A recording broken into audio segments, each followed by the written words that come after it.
Arthur Brooks, científico de Harvard, nos dice que la felicidad llega cuando te concentras en lo que puedes cambiar y te rindes ante lo que no.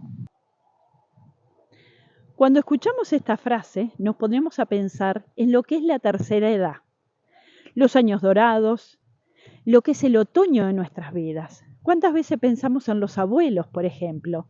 En los abuelos, yo también soy abuela, y son abuelos diferentes a los que eran en otras épocas. Nos acordábamos de los abuelos en la mecedora, tejiendo, la abuela de moñito. Y hoy en día, ¿qué nos pasa? Vemos las abuelas que van al gym, vemos los abuelos que están haciendo atletismo, jugando al fútbol. Ha cambiado lo que es la vida. Lo que no ha cambiado muchas veces es el sentimiento de soledad, el sentimiento de abandono que viven muchos abuelos y que viven muchas personas mayores, adultos mayores, que están muy solos y muy abandonados. Cuando hablamos, por ejemplo, de tercera edad, una cosa que debemos tener claro es que no todos los adultos mayores transitan de la misma manera esta edad.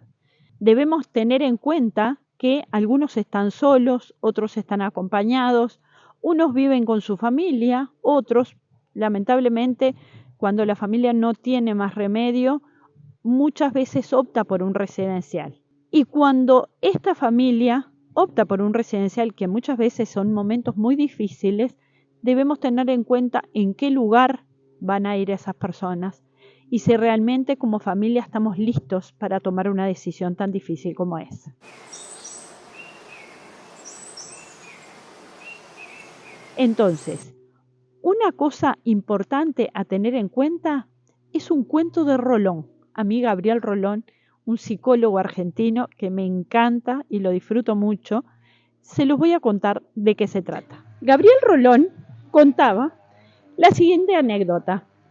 Él trabajaba en residenciales como psicólogo, como tantos psicólogos. ¿Qué hacía él cuando llegaba a los residenciales? Lo primero que hacía era, según él cuenta en uno de sus libros, que a mí me gusta mucho, cuenta que iba directamente a la cocina. Y él decía como que en ese lugar se cocinaban las historias del residencial. Entonces, cuando llega a la cocina, habla con la cocinera y le pregunta qué novedades había. Y la cocinera le dice, ¿usted no se enteró de la vieja degenerada? Entonces Rolón la escuchó y dice, ¿la vieja degenerada? No, la verdad que no. Entonces él decide empezar a recorrer como hacía habitualmente. Cuando va a uno de los lugares, se encuentra con otra empleada que le dice, ¿todavía no visitó a la vieja degenerada? Bueno, la segunda persona que me lo dice. Me empieza a dar curiosidad. Entonces, lo que decide es recorrer las diferentes habitaciones hasta que se encuentra en uno de los dormitorios sentado en el borde de la cama a una viejita con las manos en su regazo. A él no le impresionó una vieja degenerada, como decían estas otras personas. Entonces entró a la habitación, le pidió permiso para sentarse junto a ella en la cama y la señora no emitió un sonido. Así él vino varias veces y en varias oportunidades hizo esto, el sentarse al lado de ella en silencio. Hasta que un día ella le dijo, ¿usted quiere que yo hable? Entonces él le dijo, si usted quiere hablar, yo le escucho. Entonces ahí es donde ella le cuenta que ella vivía hacía muchísimos años, más de 60 años de matrimonio con su esposo, y que uno de ellos empezó a enfermar y los hijos no pudieron con los dos, entonces decidieron ponerlos en un residencial, pero no consiguieron para los dos juntos. Este residencial era para mujeres y él estaba en el de hombres. Pero ella estaba acostumbrada a que cada noche ella cuando se acostaba apoyaba su cabeza en el pecho de su esposo. Hacía más de 60 años que tenía esta rutina de amor hacia su pareja. y que ella extrañaba el poder acostarse con su esposo abrazados. Desde ese día, él le dijo, dice, ¿y usted quiere que su esposo venga para acá o conseguir un lugar donde estén juntos? Claro, eso es lo que ella quiere, y a ella se le iluminó el rostro, porque era lo que ella quería, estar con su viejito. Entonces, a partir de ese día, decidieron empezar la búsqueda y decirle a ella, vos tenés que decir qué es lo que querés. Vos tenés que empezar a pedir que ese es su derecho, el poder estar con el amor de su vida, con su viejito, y poder disfrutar de los últimos años que les quedaban juntos.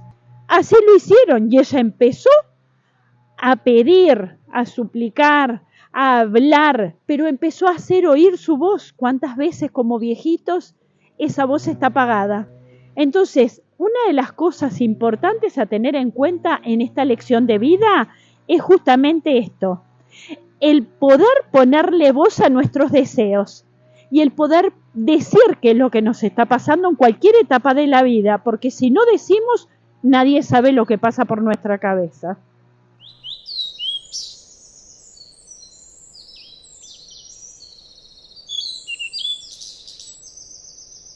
Entonces, ¿qué fue lo que pasó con la vieja degenerada? Tanto que ella pidió, suplicó, se hizo oír su voz, junto con la trabajadora social y el psicólogo consiguieron un lugar donde ella pudiera ir con su viejito. A partir de ese día ellos transitaron felices lo que fue el resto de su vida. A partir de ese día, ese último día en el residencial, él se encontró con la vieja degenerada parada al lado de la puerta de su dormitorio con los bolsos listos. No era ninguna vieja degenerada, era una dulce persona que lo único que ansiaba era poder estar con su esposo los últimos años de su vida. Y así ella los vivió. Lo más importante de todo esto es que tengamos presente que la felicidad puede ser algo muy frágil y algo muy volátil. Y como decía perfectamente este científico de Harvard, debemos tener presentes que hay cosas que podemos cambiar y hay otras que no vamos a poder cambiar y que tenemos que soltar, que tenemos que dejar ir y tratar de vivir con plenitud lo que nos queda de vida. Un tema importante a tener en cuenta es que muchas veces nos vamos a dar cuenta que cuando estamos transitando un dolor muy grande, también es importante tener a dónde depositar ese dolor. Muchas veces el poder hacer acciones por otras personas, el poder acompañar a otras personas, el poder servir de alguna manera, sea en un merendero, sea en un jardín, sea en donde sea, algún lugar que yo pueda dedicar tiempo mío, así pueda tejer para alguien, el resignificar ese dolor también nos va a ayudar a transitar mejor esta última etapa de nuestra vida. Es la última, pero no la menos importante. Si te gustó este cuento, te espero para más historias de lo que es la vida misma y lo que es transitar con nuestras emociones, que es prácticamente una montaña rusa. Hoy estamos arriba, mañana abajo, pero al final de la vida todo pasa, y esto también. Seguime para más historias en mi canal de YouTube, psicóloga Adriana Balbi. Gracias.